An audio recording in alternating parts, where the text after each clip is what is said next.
ఏ విధంగా ఉంటే బాగుంటుందనే కాన్సెప్ట్లో కొన్ని మోడల్ ప్లాంటేషన్ను డెవలప్ చేయాలని యాజమాన్యం నిర్ణయించింది.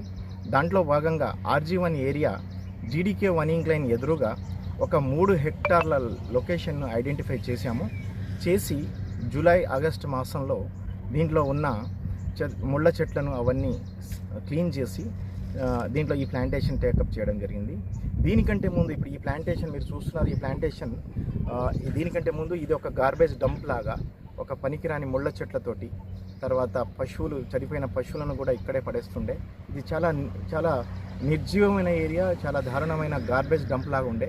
దీన్ని మేము ఈరోజు ఒక గ్రీన్ అసెట్ లాగా, ఒక ఈకో రిస్టోరేషన్ సెంటర్ లాగా మార్చడం జరిగింది. దాంట్లో భాగంగా 3 కాన్సెప్ట్లను టేకప్ చేశాము.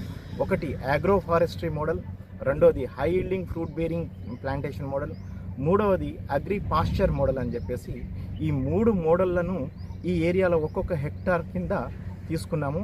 ఈరోజు అవి పెరిగి ఫలితాలను ఇస్తుంది. ఇది ఇప్పుడు ఒక సెంటర్ లాగా మారింది, ఒక సెంటర్ అంటే ఒక యూనిక్ సెంటర్ లాగా మారింది. ఇది అందరికీ ఒక ఎగ్జిబిట్ సెంటర్ లాగా మారింది. ఎంటైర్ సింగరేణికి వచ్చి చూసి దీని ద్వారా వేరే ఏరియాల్లో కూడా పెంచవచ్చు అనే భావంలో మేము చేస్తున్నాము. ఇది మంచి రిజల్ట్ వచ్చింది. దీనికి ప్రోత్సాహం ఇస్తూ స్వయంగా డైరెక్టర్ PP గారు ఆగస్టు మాసంలో వచ్చి వారి చేతుల మీదనే ఇక్కడ మొదటి మొక్క నాటడం జరిగింది. వారు ప్రోత్సాహం వల్లనే